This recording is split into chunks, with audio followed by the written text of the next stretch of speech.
The last few lectures have been devoted to thinking about the concept of culture, what it is, how it changes, and how it functions as part of human life. What I'd like to talk about now is the method and theory of cultural anthropology. First, let's review a bit.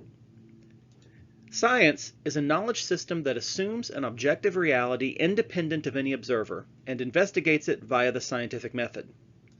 The scientific method investigates the world by describing observations, then explaining them, testing those explanations with more observations, and revising them to be more accurate. And for anthropology specifically, those observations and explanations are often about human culture. The goal is to understand and explain human culture, how it varies, what about it doesn't vary and why, and how it changes or stays the same. Method deals with how to make the observations, and theory deals with how to explain them. Let's start this lecture then with method. The basic activity in sociocultural anthropology is ethnography. And ethnography is an in-depth description of a particular culture and an attempt to explain it. Ethnographies are usually produced through participant observation, where the ethnographer participates in and observes the culture he or she is describing. This is where anthropologists go out to live with the community they're researching, usually for a year or more. By participating in the culture, the researcher gets something of an insider's view of how the culture operates, what we call the Emic view. But as outsiders, they're also separate enough to observe the culture analytically, seeing things that insiders seldom, if ever, notice. This is the Etic point of view. While particular research projects may emphasize the Etic over the Emic, or vice versa, anthropology's goal of holism requires an understanding and explanation from both perspectives. Participant observation may seem like a pretty straightforward process. You simply show up and start doing it. In fact, a large body of thinking has grown up around how to do it effectively.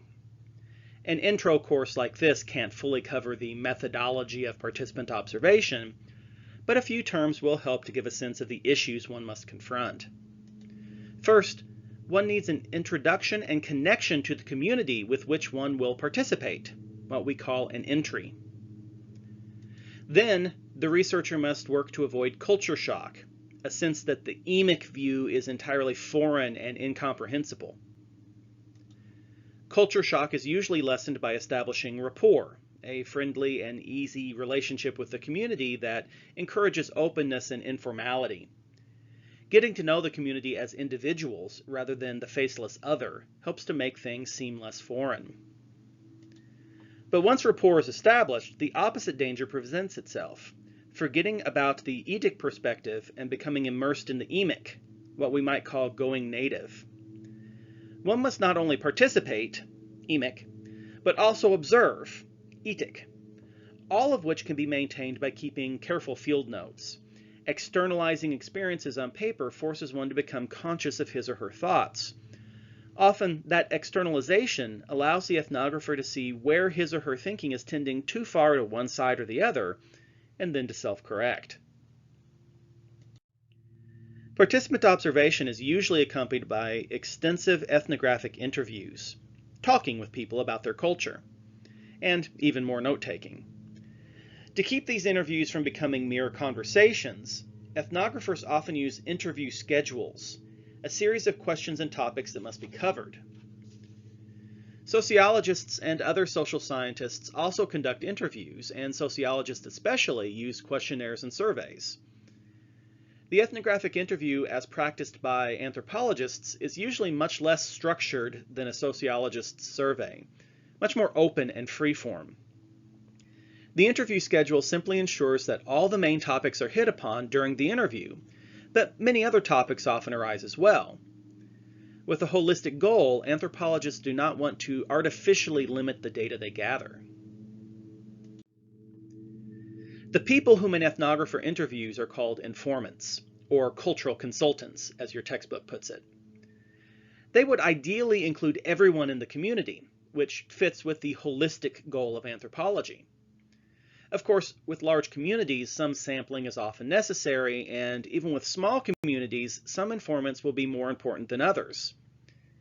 Put simply, some people are more willing and able to talk about their own culture than others. They become key informants, and sometimes the ethnographer will choose to record their life history. This doesn't mean that such key informants are typical of their community, however. In fact, subjects of life histories are frequently quite atypical, but their unique life histories are illustrative of particular cultural principles that the ethnographer is especially interested in. Finally, in discussing these methods, Kotak makes a point of longitudinal and team research methods. These are two new ethnographic methods that have developed in cultural anthropology in the last few decades. Longitudinal research takes place in the same community across long stretches of time, usually decades, and team research involves coordinated activities of several researchers, usually with each researching slightly different dimensions of the same issues. Both methods allow anthropologists to access more data than the more traditional approach of a single researcher making one or a few visits. Thus, they allow a more nuanced and more careful answering of complex research questions. Ethnography provides the basic material of cultural anthropology, and it does involve an analytical and interpretive stage. The ethnographer must take the data collected through participant observation and ethnographic interviews and interpret those data to create an explanation of how and why the culture operates the way that it does. In this way, ethnography is guided by theory. The other basic activity of cultural anthropology, ethnology, is also deeply intertwined with theory. Ethnology is the comparison and contrast of cultures and cultural phenomena in the hopes of determining basic principles that govern how culture operates. Whereas ethnography is about explaining a culture in the lowercase c sense, ethnology is about explaining capital C culture. Most often, when someone mentions theory in anthropology, he or she is referring to theories of culture that are derived from ethnological research, which theories try to explain how culture operates in general. Because these theories involve basic assumptions about what culture is and how it works, they guide every phase of anthropological research throughout the discipline. As the discipline has matured, and the questions asked of culture have become more nuanced and sophisticated, the theories that answer those questions have also become more complex. What follows isn't intended to be a comprehensive review of anthropological theory over the last 150 years, or even a comprehensive review of those theories discussed in the textbook. You certainly won't need to memorize all of the names and ideas, but I do want you to know the general contours of how anthropological theory has changed, and several of the most important names and labels. Anthropology grew out of 19th century European imperialism and the colonial experience. As Western European colonial powers extended around the world, they encountered foreign cultures in a sustained way for really the first time. As they tried to understand how to govern and control these newly conquered peoples, Europeans began to develop some of the first anthropological theories. And of course, these theories were steeped in 19th century ethnocentrism. The first broadly accepted theories of culture are today known as Unilinear Evolution. Scholars in the 19th century came to believe that all human cultural traditions began in a very simple, undeveloped state. Small communities, simple technologies, so on. Then naturally, they progressed through more and more complex forms of cultural behavior. All traditions passed through the same stages in the same order, though some progressed more quickly than others, and some became stuck at a particular stage, usually due to biological limitations in the people themselves not being intelligent enough to progress further. Of course, the European societies of the 19th century were the most advanced, most complex in the world, and therefore they were justified in dominating other groups. Doing so would only speed those groups' advancement through the stages. This idea became the guiding paradigm of 19th century culture theory, but of course it's not considered a valid explanation of culture today. It's much too simplistic and naive, and much too obviously an attempt to justify European colonialism. Nevertheless, during the 19th century, virtually every social scientist considered unilinear evolution to be self-evidently correct. In the realm of archaeology, a Danish scholar named Christian Thomsen ordered prehistory according to the unilinear evolution of technology, from a Stone Age to a Bronze Age to the Iron Age. In the US, Lewis Henry Morgan talked about the progression from savagery to barbarism to civilization. And in England, Edward Tylor explored unilinear evolution in religious belief, concluding that an atheistic science would eventually replace all religious belief. What tied most of these scholars together was the idea that any culture at a particular stage was comparable with any other culture at that stage. To study Australian Aborigines, which Morgan called savages, one did not have to travel to Australia. You could just look at some Native American tribes who were also savages. And those modern savages would stand in for the prehistoric savages of Ice Age Europe. Needless to say, many of these scholars never left their comfortable European homes, let alone actually met a so-called savage face to face. It was primarily in opposition to that naivete that the next major theoretical school of thought emerged. Franz Boas, a German scholar living and working in the United States, explicitly rejected the idea of unilinear evolution and comparability. Boas founded the first PhD granting department of anthropology at Columbia University in 1905, and thus influenced generations of scholars and the whole field of anthropology in the US. Boas's approach came to be called historical particularism, and held that cultures must be understood holistically, thus establishing anthropology as a four-field discipline, but also as the product of their own unique historical circumstances. Unlike many of his predecessors and contemporaries, Boas conducted extensive fieldwork, especially with the Native American tribes of the Pacific Northwest, and in doing so, he learned that superficially similar cultural traits actually carried profoundly different significance for different groups. Thus, an explanation of, say, totemism for one group could never serve for a different group. In a way, historical particularism is the rejection of ethnology altogether. There is no explanation of culture in a general sense, only in the historically particular sense of a particular culture. One of Boas's main influences was to encourage his students to conduct their own fieldwork. Similar developments were taking place in British anthropology at the same time, leading to a melding of the evolutionists' and Boasians' approach. Functionalism. Functionalism is a broad school of anthropological theories and has been dissected and subdivided in a myriad of ways.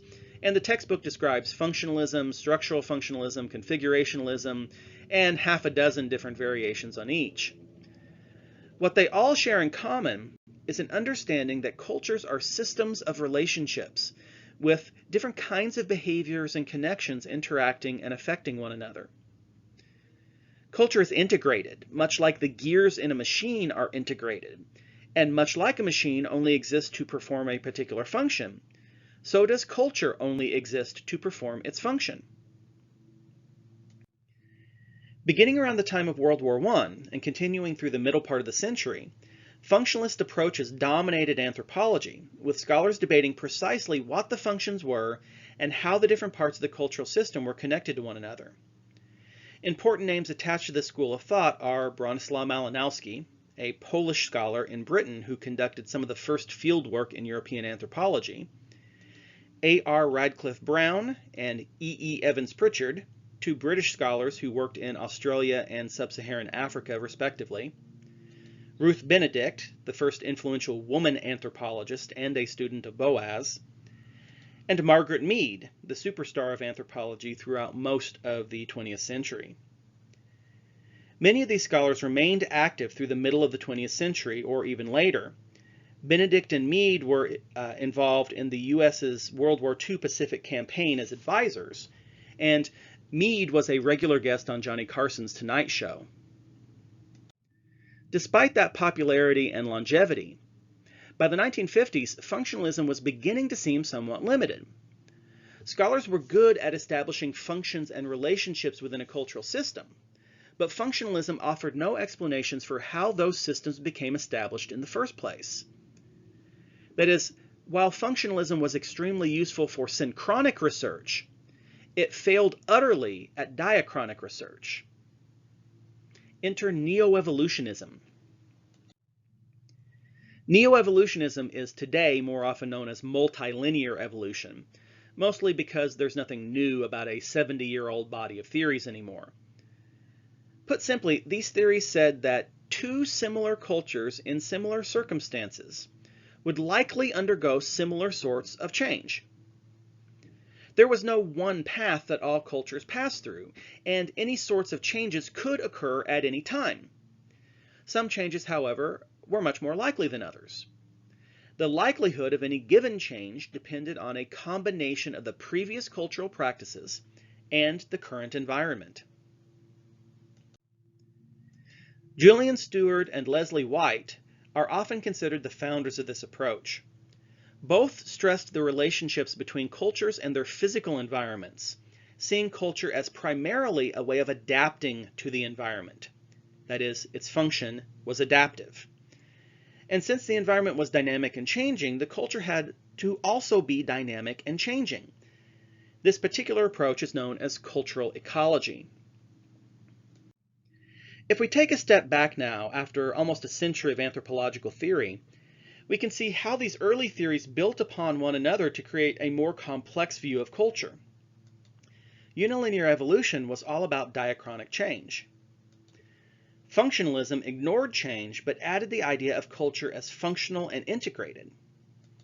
Multilinear evolution identifies culture's function as adaptive and attempts to combine both synchrony and diachrony in its explanation of culture. We could never have arrived at multilinear evolution without passing through the earlier stages first.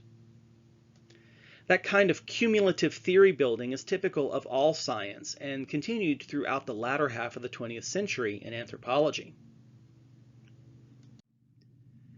Coming in part out of Stewart and White's cultural ecology was a new concern for categorization. The unilinear evolutionists, like Morgan, had talked about stages of development, savagery, barbarism, and civilization, for example. The Neoevolutionists also talked about different types of cultural systems as adaptations to different sorts of environment. Since similar cultures responded to the environment in similar ways, they could be lumped together into broader categories. Thus, Elman Service proposed the band, tribe, chiefdom, state system still used by many archaeologists, and Morton Freed categorized societies as egalitarian, ranked, or stratified. In either case, there was no single path through which cultures passed. At any time, a culture of one form could change into any other form if the conditions were right. However, certain transitions were more likely than others. Alongside this new attention paid to change and evolution, other anthropologists were becoming more and more interested in ideas, and particularly the ways that cultural ideas came to be shared. Culture had always been understood as ideas, but the functionalists, in keeping with the machine metaphor, had seen those ideas as relatively rigid, if-then sorts of rules, useful only because they gave the people a justification for behaving in a certain functional way. In the 1960s, scholars began thinking about how ideas form, function, and change, and why ideas are valuable in their own right. Victor Turner studied symbolic anthropology and looked at how people use symbols to infuse their daily lives with meaning and direction. Mary Douglas thought about how ideas can integrate and unify entire cultural systems.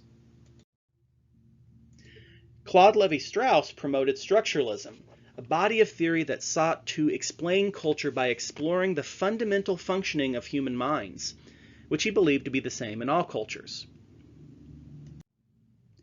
Another approach to ideas and thought came from the work of Clifford Geertz, who called his approach the interpretive school.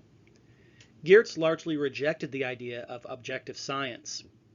If culture is about ideas, and ideas are not objects, he said, we shouldn't be treating them objectively. Geertz argued that rather than explaining culture, we should try to understand and interpret it, a much more emotional, subjective sort of relationship between scholar and topic. Like the historical particularists, the interpretive school was extremely wary of generalizing. Most modern anthropologists don't agree with Geertz's extremely anti-scientific view of anthropology. The lasting influence of his work, however, has been to remind anthropologists that our science is not the same as that practiced by biologists or physicists, and we need to be more flexible in how we approach our research. Hence, the modern emphasis on the philosophy of science found in anthropology. As the grad students of the 1960s became the anthropologists of the 1970s, anthropology took a decidedly political perspective. The theories that came out of the 1970s are varied and complex, but many of them share a broad perspective that can be called practice theory, an examination of how the individual and the cultural system interact, and how individuals make the choice of how to behave. Our thinking was finally turning from the cultural collective to the problem of the individual. Practice theory centers its attention on agency, the actions of individuals that change culture, and how individuals decide upon those actions. Scholars like Pierre Bourdieu, Anthony Giddens, and Michel Foucault began exploring how ideas and behaviors that are seldom even conscious guide and in some cases constrain our behaviors, and also how those in power can make use of that fact. Sherry Ortner studied how individuals' actions can impact and change the social collective. Others, such as Eric Wolf and Emanuel Wallerstein, studied how modern capitalist systems change societies worldwide, usually to the detriment of native groups, an approach called world system theory. As you can see, much of the latter half of the 20th century has been a period of theoretical fragmentation in anthropology. Whereas earlier periods were dominated by a single theoretical perspective shared by most anthropologists, by the 1980s there was a veritable smorgasbord of theories available for anthropologists to draw from. The last few decades are best characterized by the idea of a combination of theories. Many modern cultural anthropologists are interested in the sorts of political and economic questions first deeply explored in the 1970s, but most of them draw from several theoretical traditions to find explanations. Culture is now understood to be too complex and too multifaceted for any single approach to fully explain its breadth. So what does all this mean? As I said, I don't expect you to remember all the theories or all the names, but what I would like you to recognize are the biggest names, and certainly the ones that will be on the exam review sheet. As we talk about culture over the rest of the course, you should be able to recognize the themes that those various theories have introduced. Function, change, ideas and beliefs, politics, the individual. Knowing where ideas come from is often as important as knowing the ideas themselves.